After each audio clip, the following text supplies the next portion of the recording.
Assalamualaikum warahmatullahi wabarakatuh. Kembali lagi ya kita bersama.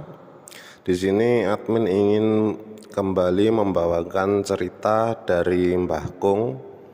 Dan untuk cerita kali ini seperti biasa, cerita ini hanya karangan fiksi. Jadi kalau ada kesamaan tempat dan nama mohon dimaafkan. Dan untuk yang baru saja menemukan channel ini, jangan lupa ya untuk like, komen, dan subscribe.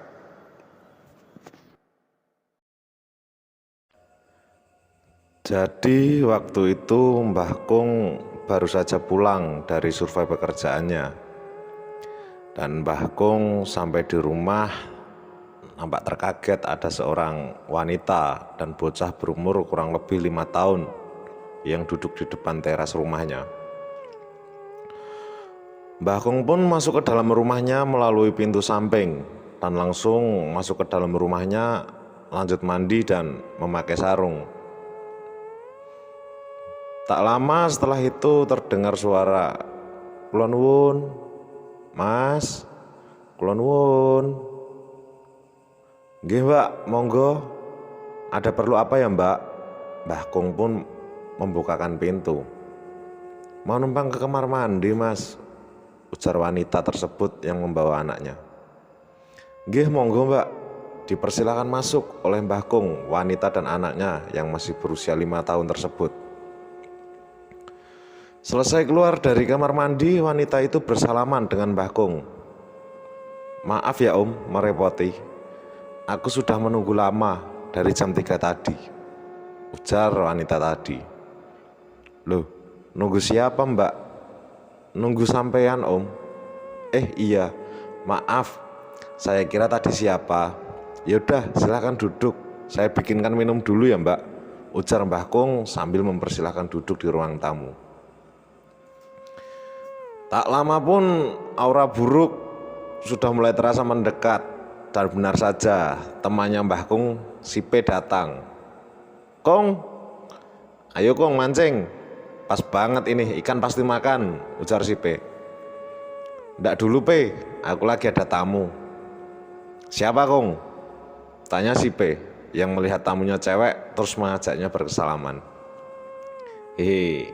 Maaf ya Mbak, temanku satu ini memang rada kurang ajar," ujar Mbah Kung terhadap tamunya. "Ya karena lagi di depan wanita. P, tolong belikan adiknya ini jajanan ciki atau apa, sama rokok Marlboro. Terus sama minum buat kamu sekalian juga ya," ujar Mbah Kung kepada si P. "Kemaki, mentang-mentang di depan cewek sok-sokan rokok Marlboro. Biasanya juga melinting sendiri," jawab si P yang sambil bergegas pergi. Dan terjadilah percakapan antara Mbah Kung dan si wanita itu tadi. "Mbak ini namanya siapa ya? Dan ada keperluan apa ya Mbak?" "Saya dari Bantul, tetangganya Endah Om." "Endah? Seperti pernah dengar. Apa Endah yang dulunya pernah dikurung sama pamannya itu, yang karena dikira stres itu?" "Nggih Om, bener. Terus Endah sendiri kabarnya gimana?" "Si Endah sudah punya anak satu dan sekarang bekerja di kabupaten Om." "Oh ya syukur kalau gitu. Soalnya sudah lama juga tidak bertemu. Terus nama kamu siapa?" "Nama saya Susi Om, tapi biasa dipanggil Ani." "Terus keperluan kamu apa?" "Jadi gini Om, saya jauh-jauh dari kemari itu mau minta tolong buat mengobati suami saya yang katanya terkena santet Om." Mbah Kung yang hanya orang biasa pun terkaget. "Wah, kalau itu saya tidak bisa Mbak, mohon maaf, saya ini bukan dukun. Sampean salah alamat, saya bukan orang pintar, mohon maaf," ujar Mbah Kung. "Saya benar-benar minta tolong Om. Saya mencari sampean sudah beberapa hari ini. Saat sudah bertemu sampai sampean, tapi malah sampean tidak bisa," jawab Ani sambil menangis. Si P yang baru saja hadir pun langsung menimbrung. "Mbok ya dicoba dulu Kung, jangan langsung bilang ndak bisa. Ya kalau mau cari obat itu di rumah sakit atau di puskesmas. Mbak jangan kesini," ujar Mbah Kung.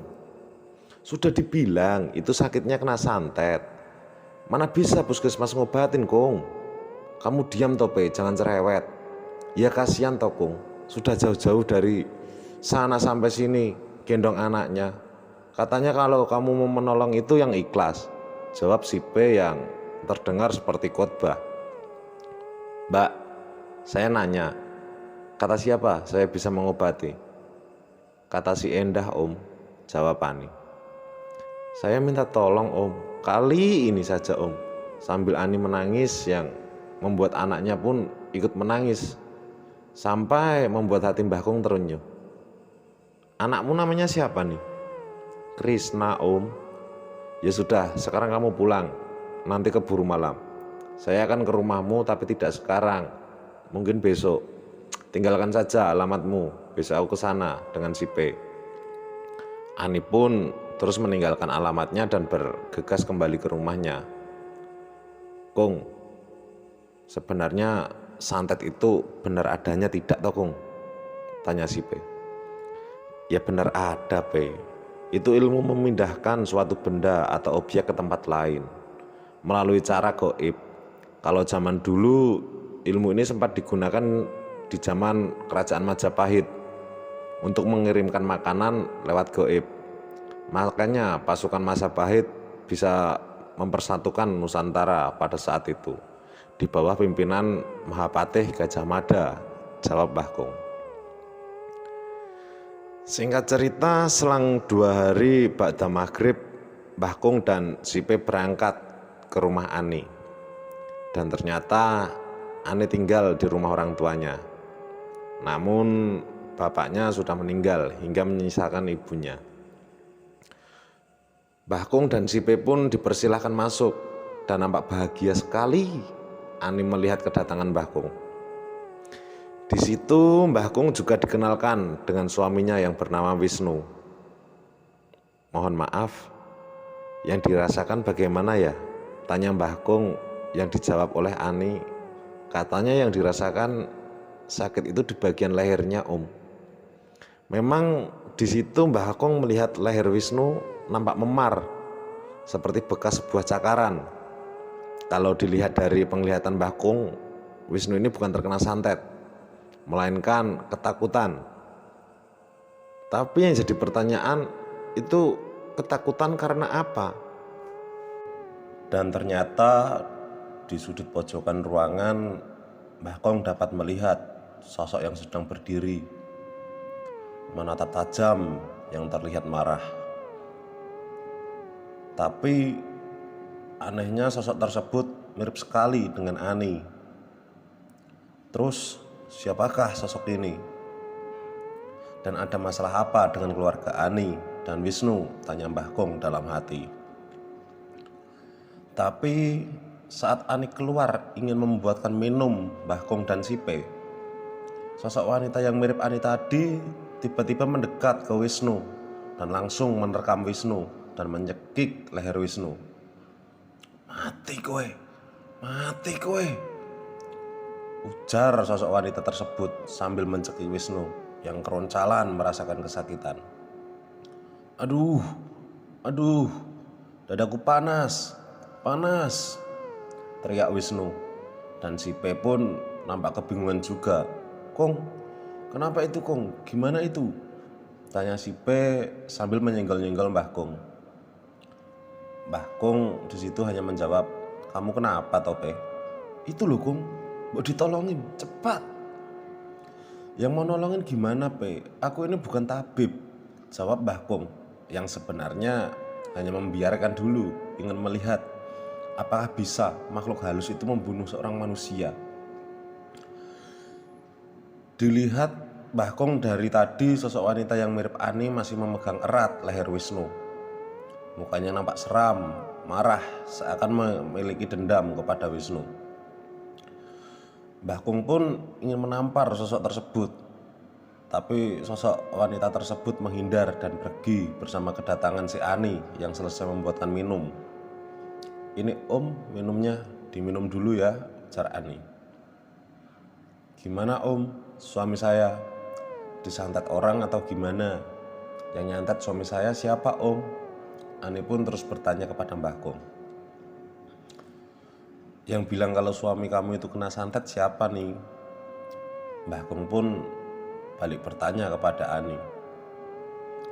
Banyak om, malah sudah dikeluarkan ada kawat, paku, jarum dari tubuh Wisnu. Lah itu sudah didatangkan dukun sakti, ampuh yang bisa keluarkan paku, kawat. Kok masih manggil saya? Jawab Mbah Kong. Lah belum sembuh juga om. Kalau katanya itu yang ngirim teman satu kantor Mas Wisnu. Beh, lah kok malah memfitnah gitu toan. Terus yang nyantet suami saya siapa om? Kalau perkiraanku, suamimu ini tidak terkena santet an. Tapi ini ada terkaitannya dengan masa lalu Wisnu atau kamu. Coba, kamu punya foto album lama, kamu sewaktu masih kecil tidak? Si Ani pun terus bergegas pergi mengambilkan foto album lamanya. Setelah kembali dari mengambil foto album yang diberikan kepada Mbah Kong, langsung saja dilihat satu persatu foto tersebut. Dan benar saja, Mbah Kong menemukan satu buah foto dua anak perempuan kembar yang mukanya sama. Ini foto siapaan? Mbah Kong menunjuk foto bocah yang kembar tadi. Itu foto sama adik saya om. Saya kan kembar. Ini Sulistiani dan adik saya namanya Sulistiana om. Ujar Ani menjelaskan. Oh alah. Jadi kamu Ani dan adikmu namanya Ana. Terus sekarang adik kamu di mana An? Di Singapura om. Merantau kerja di sana. Terus kapan kamu terakhir bertemu adikmu? Udah 4 tahun yang lalu om. Waktu dia pamit berangkat ke Singapura, dia diterima kerja di kantoran ujar Ani. Tiba-tiba Wisnu menyaut, ini malah pada gosip bahasa apa sih? Ani pun melanjutkan ceritanya tentang adiknya tadi. Kalau bahwa kontaknya hanya berlewat SMS. Dia tidak berani telepon karena katanya juragannya itu galak. Dan kontak terakhir pun 1 tahun yang lalu, yang ngasih kabar kalau dia, si Ana, adik si Ani ini sudah diperistri orang Singapura sana. Dan Ana menetap di sana jadi warga sana dan tidak kembali ke Indonesia. Dan hal ini juga yang membuat Ibu Ani ini sakit karena sudah kangen sekali dengan si Ana. Ani yang bercerita sambil mengeluarkan air mata. Udah toh, sudah berulang kali aku ingatkan. Jangan bahas dia. Si Ana mungkin sudah niat meninggalkan keluarganya. Biarkan saja ya mas, ujar si Wisnu kepada si P yang nampak mencari dukungan. Kok enggak kamu coba hubungin lewat telepon? Mbah Kong bertanya kepada Ani. Sudah om, tapi tidak pernah diangkat. Sebenarnya saya juga ingin mengasih kabar kalau ibu sedang sakit. Udah, jangan diterusin, mari tambah susah, ujar Wisnu sambil berlalu menuju kamar. Dikarenakan hari semakin malam, Mbah Kong dan si P pun izin berpamitan pulang. Dan diceritakan sama si P semua yang dilihat Mbah Kong waktu di rumahnya si Ani, termasuk kedatangan sosok si Ana, wanita kembar yang mencekik leher si Wisnu tadi. Singkat cerita, sampai di rumah Mbah Kong langsung saja istirahat dan terbangun saat mau melaksanakan sholat subuh. Dan langsung saja Mbah Kong melaksanakan sholat subuh waktu itu. Selesai sholat subuh, Mbah Kong mengucapkan rasa syukur kepada Yang Maha Esa atas karunia kenikmatan dan kesehatan yang diberikan. Tapi belum selesai Mbah Kong dari wiridnya, Mbah Kong mendengar suara kursi yang diseret. Mbah Kong langsung saja bergegas melihat, takutnya ada maling atau apa. Dan ternyata saat Mbah Kong sampai di kursi, ada sosok Ana yang duduk di kursi. mengikuti Mbah Kung sewaktu pulang dari rumah si Ani. Aku tahu kalau kamu bisa melihat wujudku, ujar si Ani pada Mbah Kung. Mbah Kung pun terus mengambil kursi, ditaruh di depan kursi si Ana. Jadi posisi Mbah Kung dan si Ana ini sama-sama duduknya di kursi dan saling berhadapan. Terus, apa maksud kedatanganmu kemari? Tanya Mbah Kung kepada sosok Ana. Tolong saya supaya bisa kembali ke alam yang semestinya, ujar sosok Ana. Ana pun menceritakan semuanya, kalau bahwa Ani kakaknya dulunya itu pernah kuliah di Jawa Barat dan menikah dengan Wisnu dikarenakan sudah isi terlebih dahulu. Dan ternyata Wisnu itu belum tahu kalau kita itu kembar.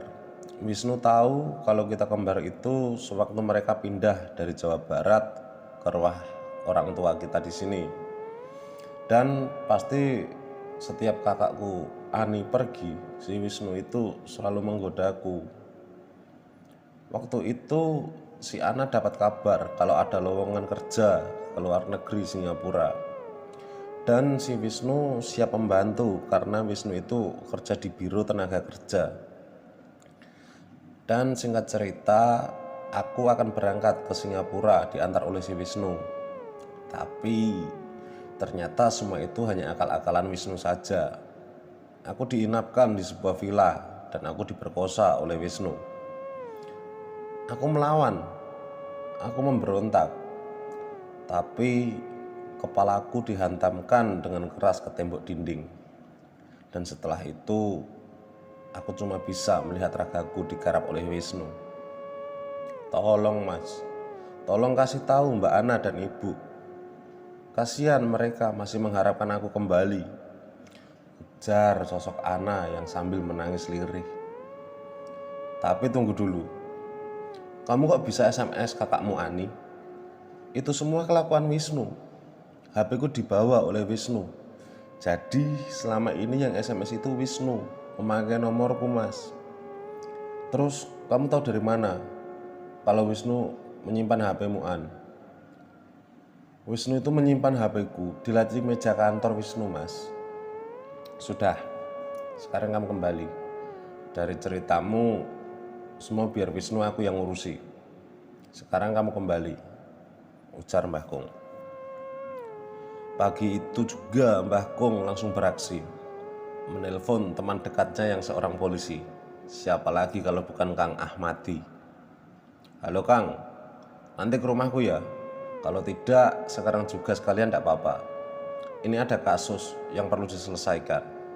Jangan lupa bawa martabak sama rokokku juga, ujar Mbah Kung menelpon Kang Ahmadi.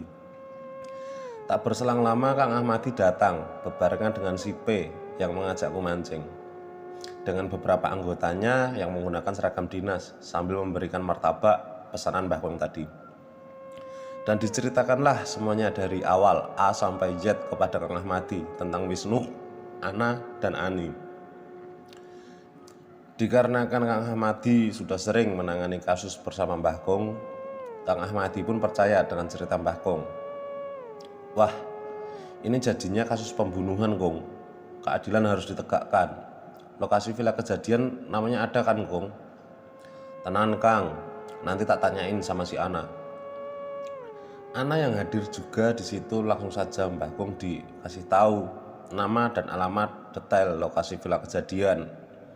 Dan diteruskan kepada Kang Ahmadi. Dan anggota Kang Ahmadi langsung bergerak ke villa yang dimaksud. Terus bagaimana ini Kang? Apa Wisnu bisa kita ciduk sekarang? Tanya Mbah Kung. Masalah ciduk-menciduk nanti Kung. Sekarang kita kumpulkan dulu semua bukti. Kalau jasad sudah ditemukan, baru kuat bukti untuk penangkapannya, ujar Kang Ahmadi menerangkan.